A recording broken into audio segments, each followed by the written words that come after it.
มาทำตามสัญญาค่ะวันนี้ลูกบอกว่าอยากกินชูครีมรสชาเขียวเพราะฉะนั้นมีนาจะแบ่งนมมานิดนึงก่อนนะคะเพื่อที่จะได้ต้มชาเขียวส่วนผสมเดี๋ยวเขียนไว้ให้นะ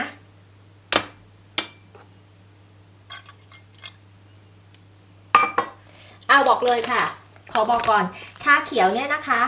แอดมินมีนาเนี่ยเขาส่งแบบนี้มาให้นี่คือของไทยนะคะตอนแรกมีนานึกเป็นผงแต่เขาไม่ใช่เป็นผงเขาเป็นชาเขียวขออนุญาตนะคะขออนุญาตแบรนด์นะคะของช้างทองค่ะซื้อได้ตามเขียวผงนะคะก็ใส่ลงไปได้เลยประมาณ1ช้อนชานะแต่ของมีนาอันนี้ค่ะมีนาก็จะกะเอาประมาณ2ช้อนชานะคะไม่มีอ่ะแบบผงไม่มีอ่ะเขียวเลยเห็นปะเขียวมาเลยขอไปต้มก่อนนะใช้แบบนี้แหละอ่ะเดี๋ยวเราต้มนะคะจะบอกว่าเดี๋ยวคนเห็นอันนี้ก็อยากได้ให้มีนาไปเจอของก่อนแล้วจะโพสต์หน้าเพจนะคะถ้าเจอเนี่ยก็คือก็คงต้องห่ออย่างดีอ่ะมันก็กลัวแตกอ่ะแล้วเดี๋ยวเราค่อยว่ากันตัวนี้นะ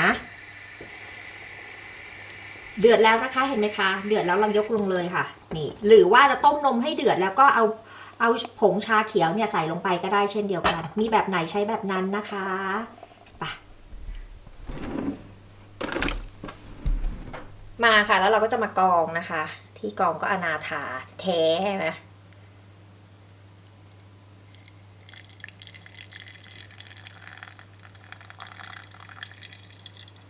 หอมอยู่นะเห็นเขาเขียนว่าเป็นเข้มข้นหอมอร่อยหวานมันค่ะเป็นชาเขียวปรุงสำเร็จนะคะตาช้างทองแหละเขาใช้ตาช้างทองนะไม่ต้องถามเขาแล้วนะเพราะว่าไม่ได้สปอนเซอร์อุ้ยหอมอยู่นะชอบอยู่ค่ะใส่นมลงไปหมดเลยค่ะนมสดรสจืดธรรมดาวิปปิ้งครีมค่ะวิปปิ้งครีมก็100 กรัมนมเนี่ย350 ml นะคะรวมกันแล้วกับตัวนี่นะตัวชาเขียวนะรวมแล้วนะผงชาเขียวนะค่อยๆใส่ลงไปนะคะคือเราจะชิมได้พอเราทำเสร็จแล้วเราจะชิมได้ว่าเขาขมไม่ขมตามที่เราชอบคือมันใส่ลงไปได้ค่ะมันไม่ค่อยมีผลกระทบเท่าไหร่ตัวนี้นะคะแป้งข้าวโพดเศษ1/3 ถ้วยตวงน้ำตาลทรายเศษ1/3 ถ้วยตวงขอใส่วานิลลาลงไปนิดนึงหรือใครชอบกลิ่นชาเขียวก็ไม่ต้องใส่แล้วคนค่ะคนให้แป้งกับตรงเนี้ยเขาเข้ากันตัวเนี้ยมันไม่ร้อนนะใส่ไข่ไป1 ฟองค่ะเบอร์ 2ตอกไว้นานแล้วคนค่ะคนทุกอย่างให้ละลายดีก่อนแล้วค่อยเอาไปตั้งไฟนะคะกวนจนเขาเดือดนะไม่มีนาพูดช้าใช่ไหมมีนานึกคำอยู่นึกศัพท์ภาษาไทยอยู่ว่าเราจะพูดยังไงหรือว่าเราจะเอาตัวนี้นะคะไปกรองก่อน1 รอบแล้วก็ไปตั้งไฟนี่เดี๋ยวเราเสร็จแล้วนะเดี๋ยวไปตั้งไฟเลยหอมค่ะหอมชาเขียวหอมหน่อยๆหอมอ่อนๆแล้วก็แบบเหมือนเขาผสมแบบมีนาไม่รู้นะเขาผสมชาเออร์เกรย์ด้วยหรือเปล่ามีกลิ่นเออร์เกรย์นิดๆนะคะตัวเนี้ยชอบถูกใจไปค่ะไปตั้งไฟกันค่ะคนค่ะคนแบบนี้เลยนะคะตลอดเวลามีนาตั้งไฟกลาง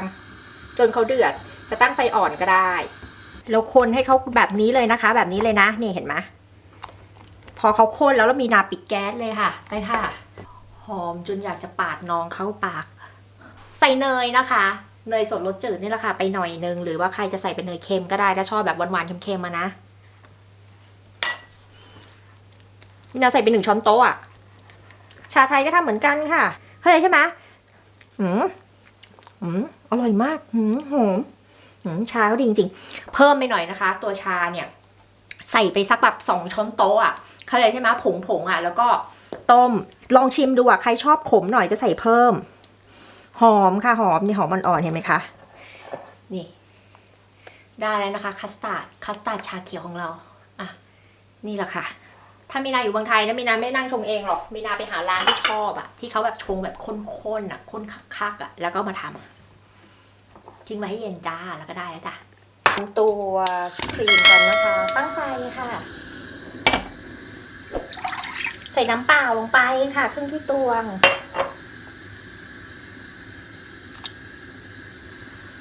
เนยค่ะมีนาใช้เนยจืดนะใครจะใช้เนยเค็มก็ได้ตั้งจนเนยละลายหมดแล้วก็น้ำเขาเดือดนะคะใส่เกลือไปนิดนึงค่ะหยิบมือนึงเดี๋ยวเราจะปิดแก๊ส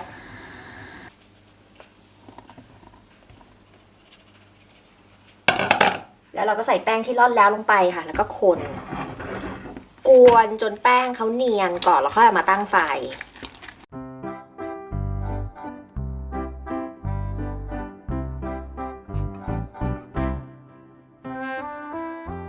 นี่พอได้เนื้อแป้งเนียนๆแบบนี้นะคะเหมือนมันฝรั่งบดอ่ะ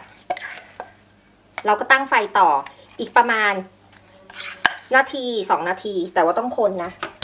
ไฟอ่อนนะให้แป้งเขาสุกค่ะแป้งเขาสุกเนี่ยจะเห็นได้ยังไงเขาจะติดตรงเนี้ยหน่อยๆถ้าแป้งเขาสุกนะ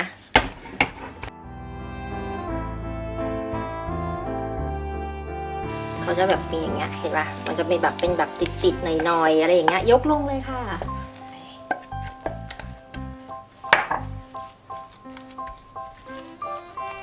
ตีแป้งเขานิดนึงค่ะให้แป้งเขาอุ่นๆนิดนึงตอนนี้เราอุ่นเตาอบแล้วนะคะที่ไฟ200องศานะคะ200องศาเซลเซียสหรือ400ฟาเรนไฮต์ก่อนนะคะไฟบนล่างไม่เปิดพัดลมค่ะแล้วเราจะใส่ไข่ไปทีละใบนะคะ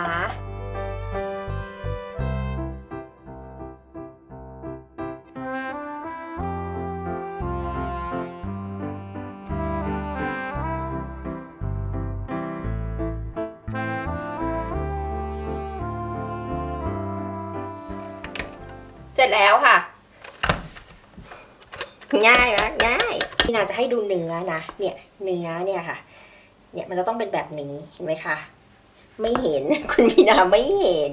พอดึงขึ้นมาแบบนี้ค่ะเขาจะตกเป็น3เหลี่ยมเห็นปะแบบนี้เพราะฉะนั้นไข่เนี่ยเราต้องค่อยๆใส่ค่ะแบบนี้นะคะเห็นไหมอ่ะเท่านี้เองเดี๋ยวใส่ถุงไปอีกจ้า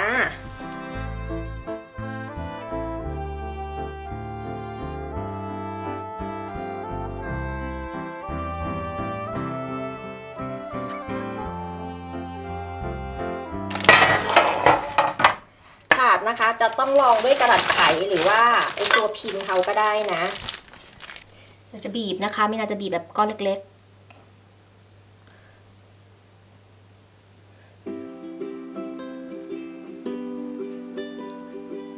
ทำก้อนเล็กค่ะ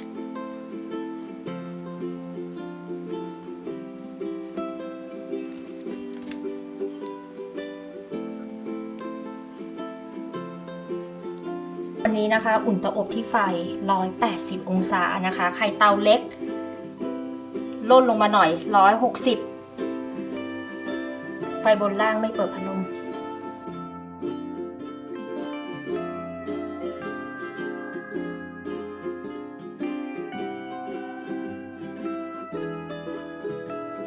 อย่าลืมนะคะเอามือชุบน้ำนะคะ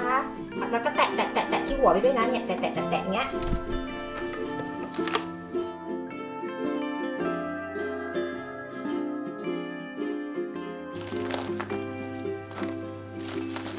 ก็อบมา20 นาทีเหมือนเดิมค่ะเทคนิคก็คือออกมาก้อนหนึ่งนะคะถ้าเขาไม่ยุบก็ปิดแก๊สได้เลยปิดเตาอบได้เลยไม่ใช่ปิดแก๊สมาต่อนี่ค่ะตะเกียบจิ้มก้นเพราะเตาอบอันเนี้ยมันไม่มีแบบว่าไฟล่างให้ปิดไงเตาอบอันใหม่ของมีนาเนี่ยมันมีแต่บนล่างเปิดพร้อมกันเลยเนี่ยแหละเป็นปัญหานี่นะคะ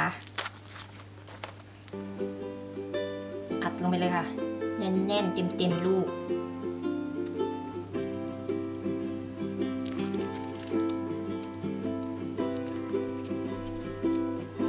ไม่สวยงามแล้วนะมันทนไม่ไหวแล้วดูเองแล้วกันนะคะนี่นะคะบีบให้ดูใส่ทะลักทะลงปวด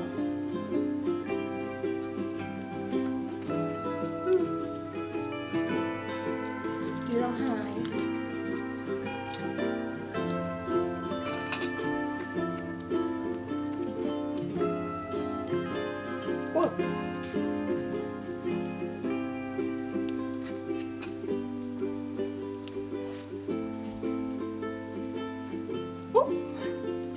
หรือใส่ทะลักออกมาเลยค่ะ นี่นะคะ เสร็จแล้วค่ะน่ากินมากอ่ะเสร็จแล้วค่ะถ้าบ้านเราจะเรียกเอแคลร์ค่ะมันจะนุ่มๆค่ะแบบนี้นะคะชาเขียวค่ะอยากให้ทุกคนลองทำดูนะคะบอกเลยว่ามันง่ายมากพอทำได้แล้วนะเราจะทำไม่หยุดเลยตัวเนี้ย